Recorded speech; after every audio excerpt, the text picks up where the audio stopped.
My friends, there's a certain kind of person who can walk into your home, sit on your couch, sip your coffee, and yet leave something far heavier behind than the cup they held. It's not dirt or clutter. They leave behind whispers. They leave behind broken trust.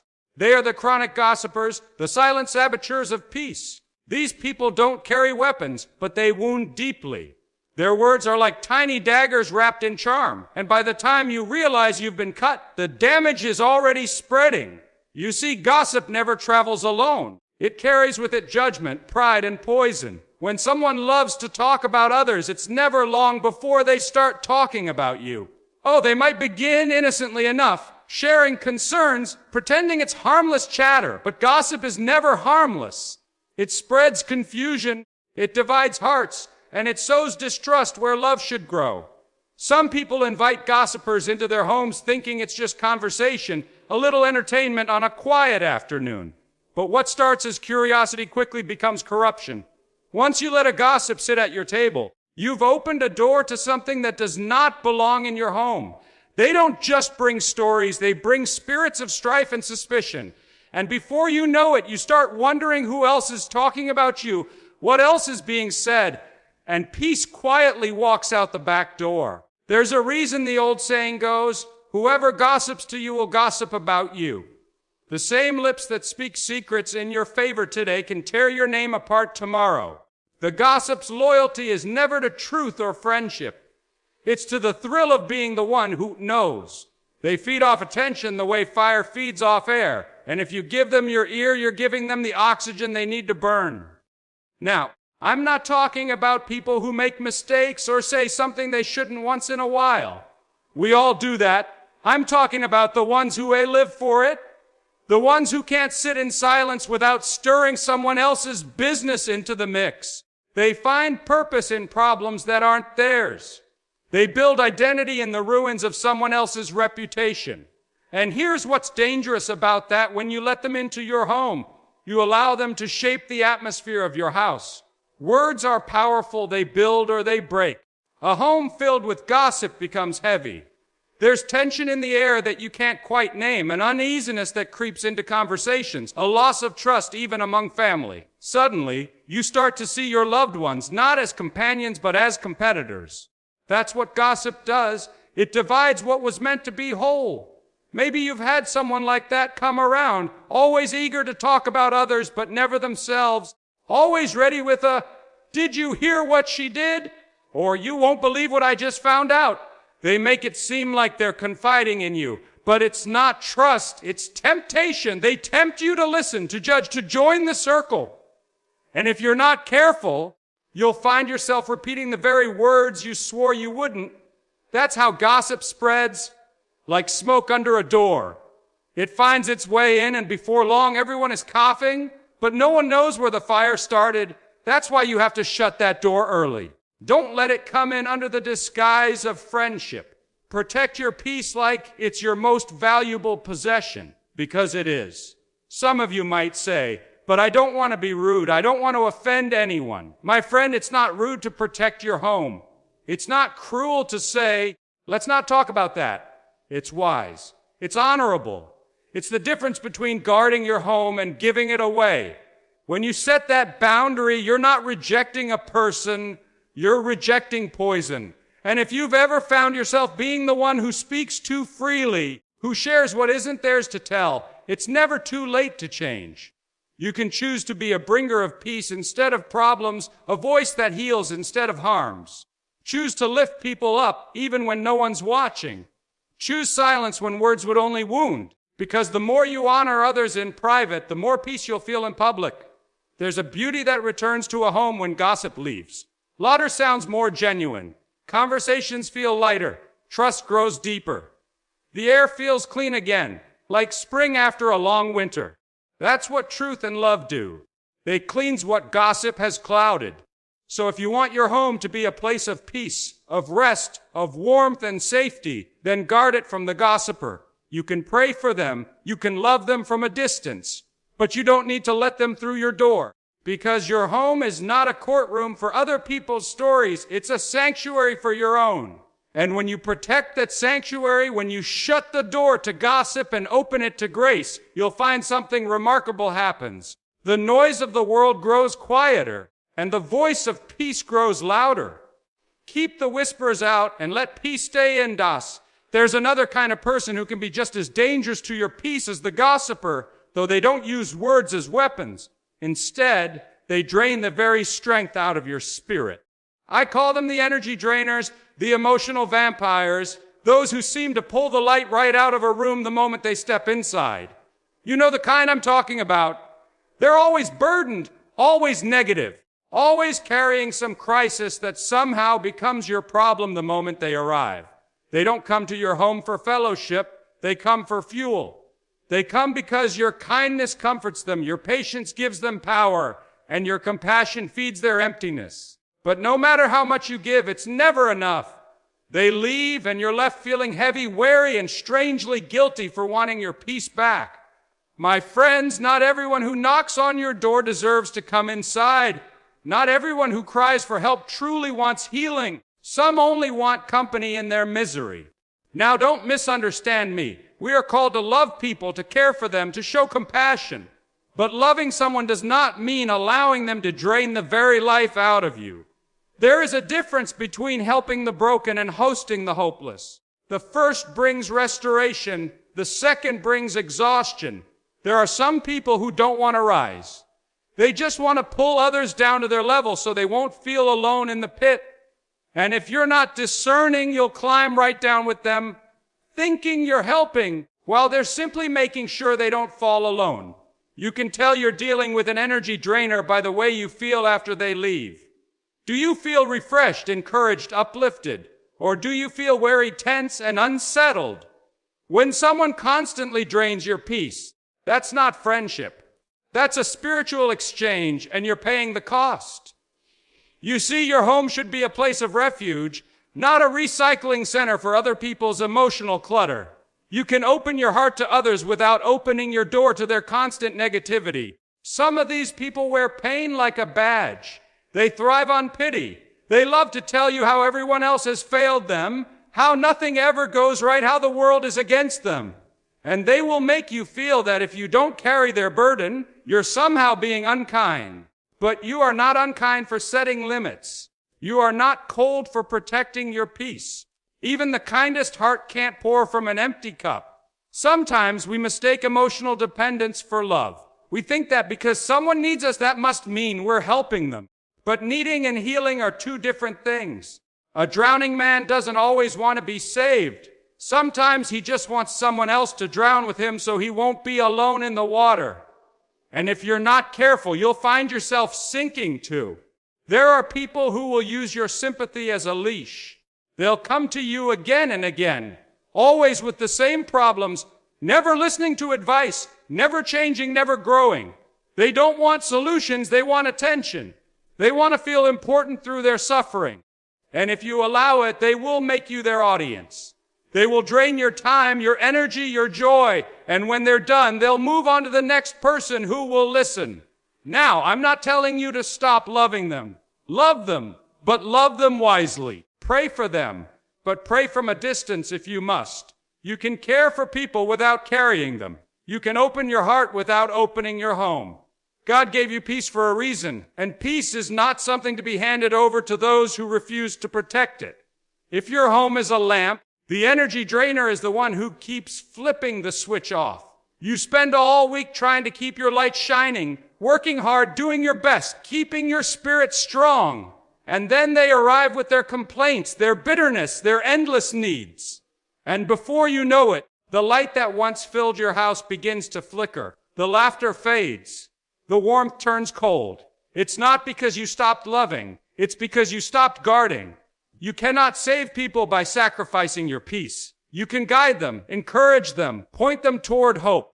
But you cannot carry them through every storm. Sometimes the most loving thing you can do for someone is to step back and let them learn to stand. That's not abandonment, it's allowing growth.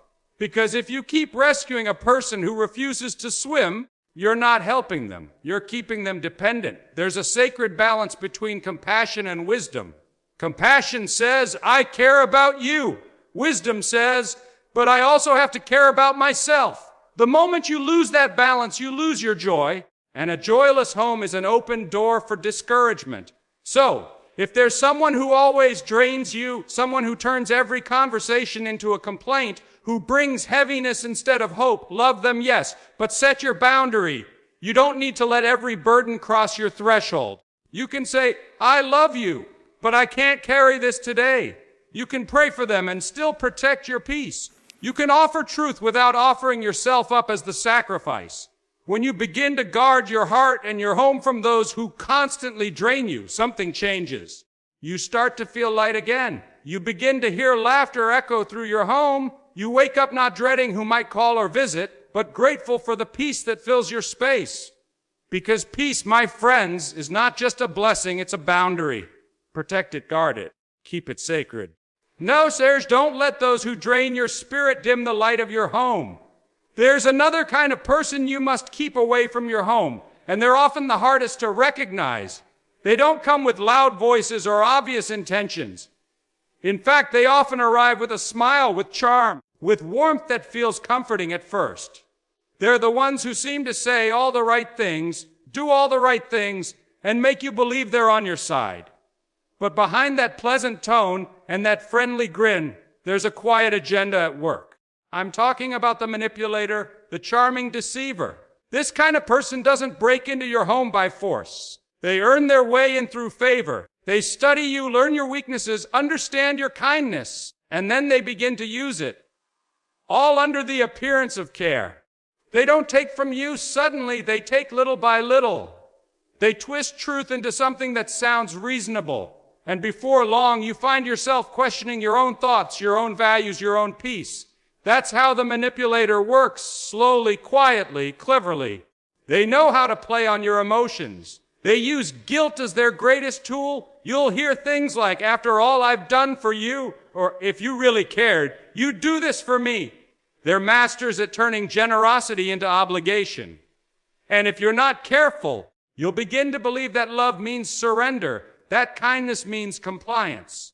But that's not love. It's control dressed up as concern. You see, manipulators thrive on influence. They want to be at the center of your decisions, the voice that guides your choices, the presence that shapes how you live. They'll convince you that they only want what's best for you, but what they really want is to shape you into what's best for them. They create dependency, so that without their approval, you feel unsure, incomplete, even guilty. And once they've gained that power, they use it to steer your life in ways that serve their own comfort or ego. I've seen homes fall under the quiet tyranny of manipulation. One person, maybe a friend, a relative, even a guest, slowly begins to shift the atmosphere. The laughter fades. People start walking on eggshells, afraid to offend or disappoint. The manipulator controls with tones and sighs and silences. They don't have to raise their voice, they just have to make you feel that you failed them. That's their control. That's their mastery. And here's the truth. Manipulators are dangerous because they make you doubt your own discernment. They make wrong feel reasonable. They make selfishness look like sacrifice. They have a way of twisting what is good until it begins to serve what is corrupt. And once you let them influence your home, they'll reshape the spirit of it until peace is replaced with pressure and love with fear. You might say, but I can't just turn someone like that away. They mean well.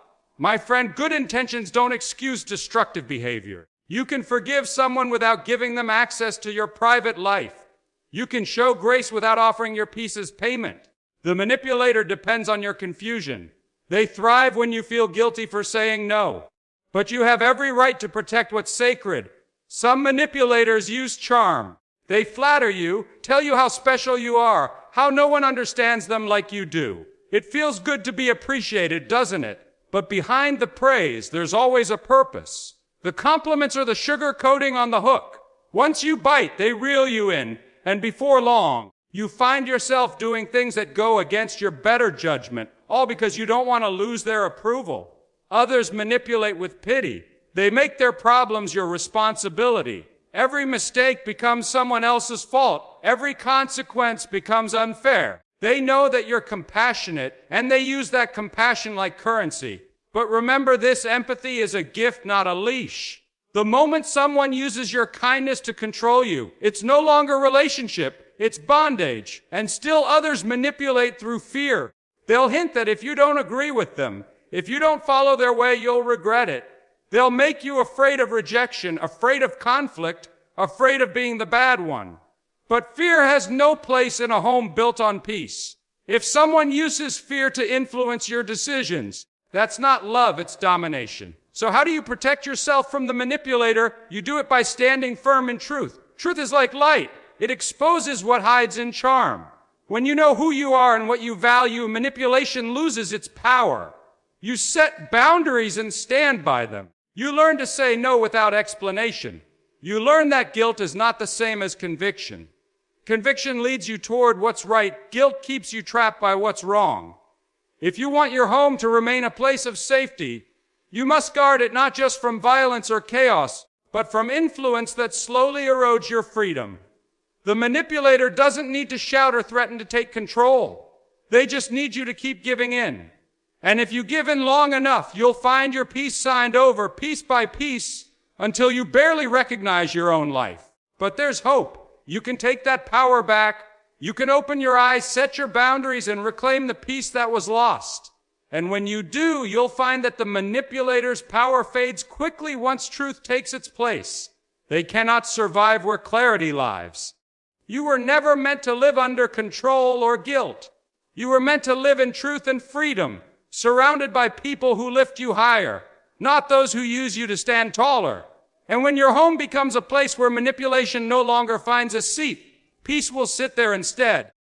Guard your peace and never let charm disguise control. There's another kind of person who can quietly tear down the peace of your home, not with deceit or gossip, but with constant conflict. This person seems to carry chaos like a shadow. Wherever they go, trouble follows. They thrive on argument, on tension, on division. They are the troublemakers, the drama magnets, the ones who can't stand still unless something is stirred up. You can feel it the moment they walk into a room. The air gets heavier, the conversation sharper, the calm begins to tremble. They don't bring peace, they bring a storm. And sometimes the storm doesn't start loudly. It begins with small remarks, little criticisms, casual complaints about someone else in the room. They plant seeds of tension and watch as those seeds grow into full-grown arguments. They act innocent, saying, "I was just being honest," or "I didn't mean anything by it." But they know exactly what they're doing. They know that peace makes them uncomfortable because peace doesn't give them power. You see, the troublemaker needs conflict like oxygen. Without it, they lose attention. They lose control. They lose identity. They can be charming, funny, even likable when things are going their way. But the moment something doesn't fit their comfort, they begin to create disruption. They turn small misunderstandings into big offenses. They turn opinions into battles. They take quiet rooms and fill them with noise. And if you allow it long enough, they will reshape your home into a place of constant tension, where laughter feels cautious and everyone is waiting for the next explosion. Maybe you've known someone like that. You invite them over, and before the evening is done, they've managed to stir an argument between family members or friends. You don't even know how it happened. One small comment, one exaggerated story, one unnecessary opinion, and suddenly peace has walked out the door. And what's worse, they act like they had nothing to do with it. They sit there quietly, watching everyone else argue, satisfied that they've once again turned calm into chaos.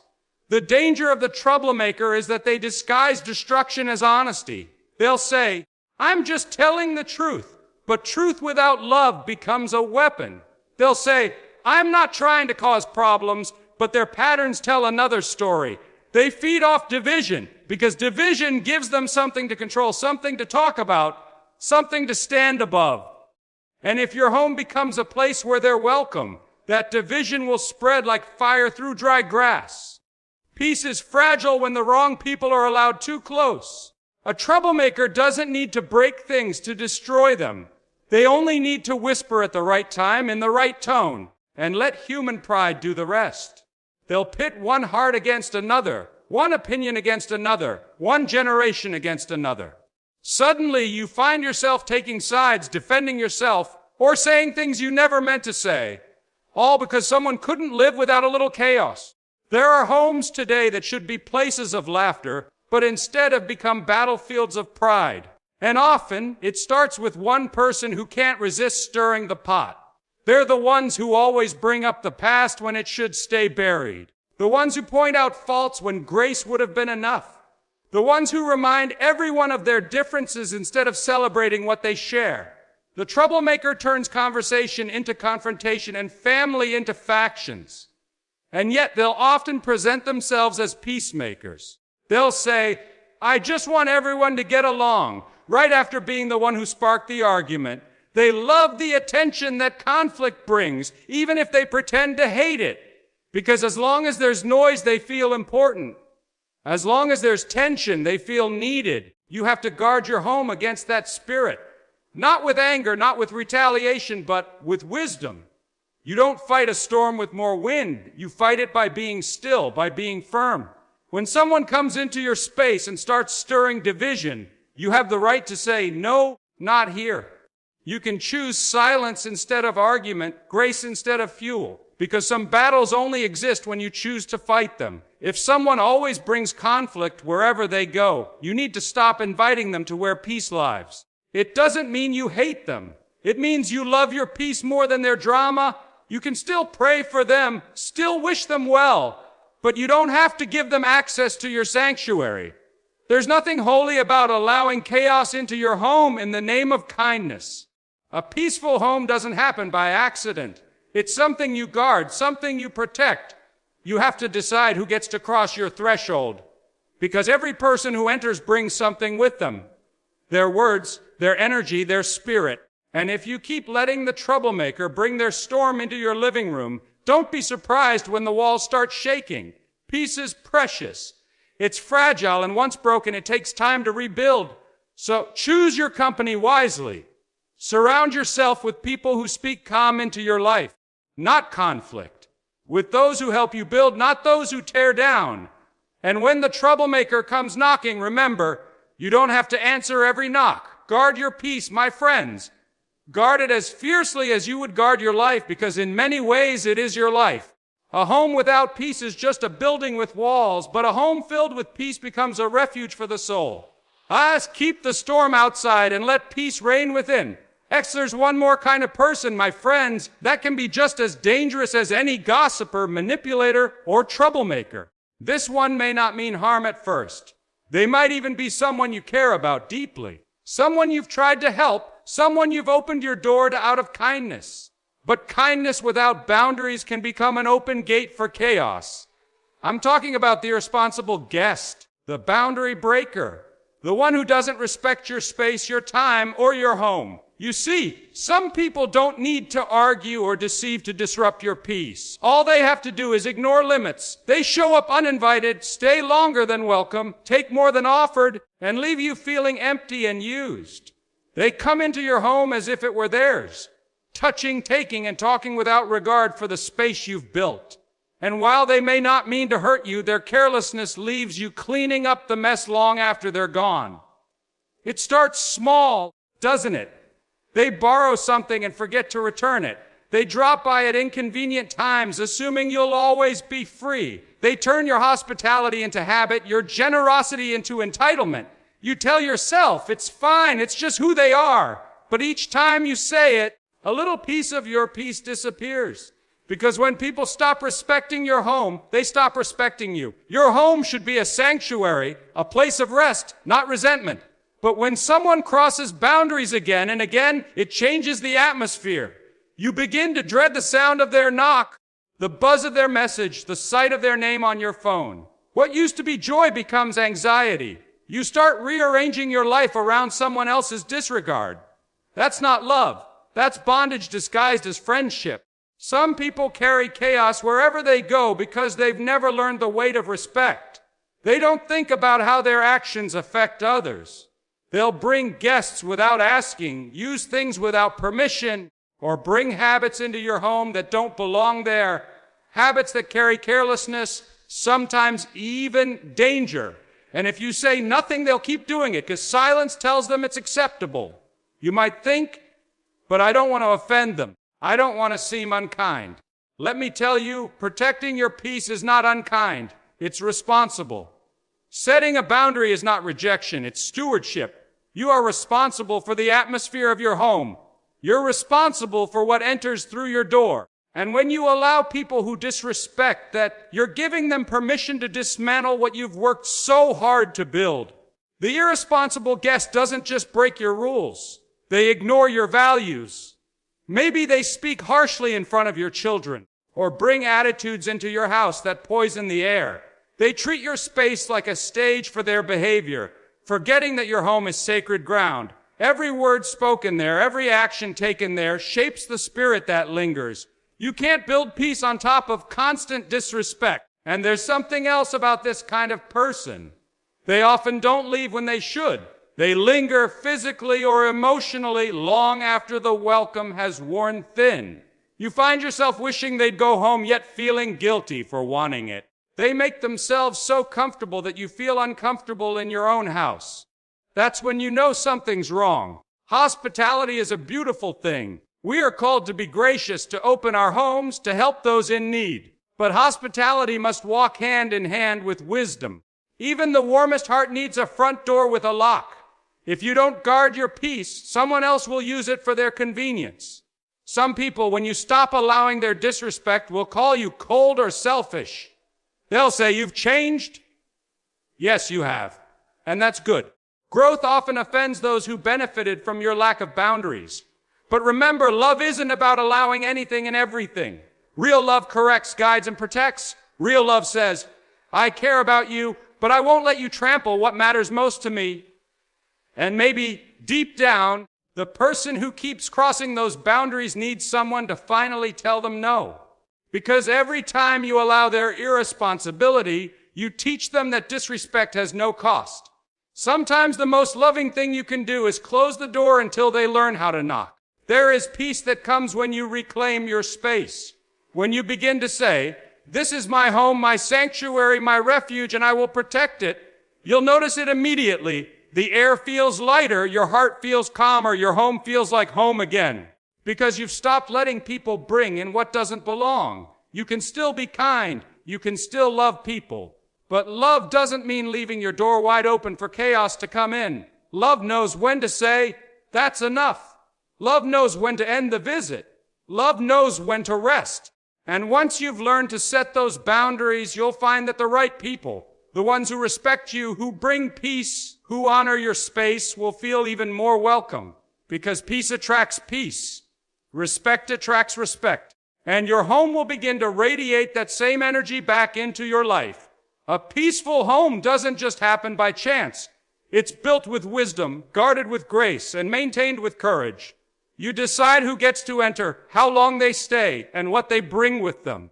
If you want peace to remain in your home, never be afraid to close the door on those who don't respect it. My friend, if I could add one more kind of person to this list, one more spirit to guard your home against, it would be this, the pretender. The one who wears many faces, who smiles at you with warmth but carries coldness in their heart. The one who comes not to love, but to look, not to build, but to observe, not to bless, but to benefit. They are the counterfeit companions. The ones who seem genuine when the lights are bright, but whose loyalty disappears when the shadows fall. You can't always spot them right away. They blend in easily. They say all the right things, act all the right ways, and make you feel like you've found a trustworthy friend. But their kindness is conditions. Their affection depends on advantage. They'll walk with you when the road is smooth, but when the climb gets steep, they'll quietly step aside and let you struggle alone. These are the people who are friendly when they need something, but distant when you need them. They're not there to share your load. They're there to share your benefits. The pretender's presence in your home may not cause immediate trouble. They don't always gossip or manipulate or argue. Sometimes they just take space that belongs to real friends, to real peace, to real love. They drain your attention not through conflict, but through pretense. And that can be even more dangerous because while you're busy believing they're for you, they're quietly taking what was meant to nourish your own soul.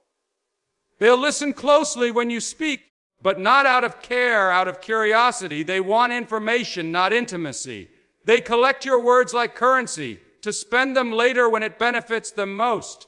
You'll notice that they always know how to turn a conversation back to themselves. Their interest in you lasts only as long as your usefulness. And when they leave, you'll feel it.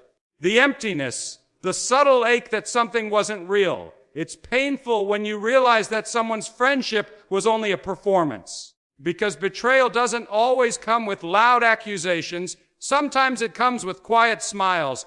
It's one thing to fight an enemy, but it's another to host one who pretends to love you. And when that kind of person enters your home, they don't just disturb your peace, they poison your trust. Trust, once broken, takes a long time to rebuild. And that's why discernment is so important. Not everyone who looks kind is kind. Not everyone who visits brings blessing. Some come carrying motives that are hidden beneath charm, beneath laughter, beneath shared memories. But motives always reveal themselves in time, because truth has a way of uncovering what pretends. You can tell a pretender by consistency. Watch how they act when there's nothing to gain. See if they show up when things go wrong. Notice if they defend you when others speak against you.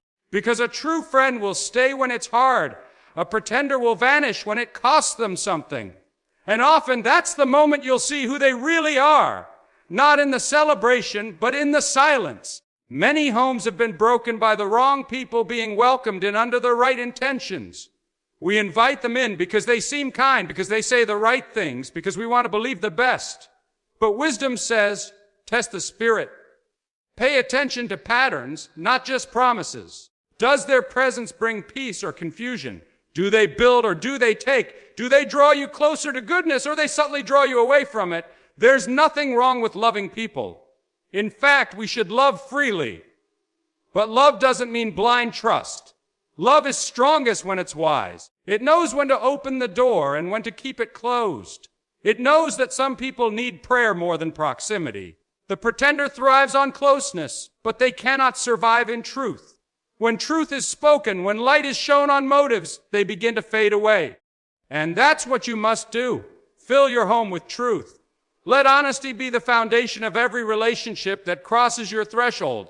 Don't entertain people who require you to pretend in return.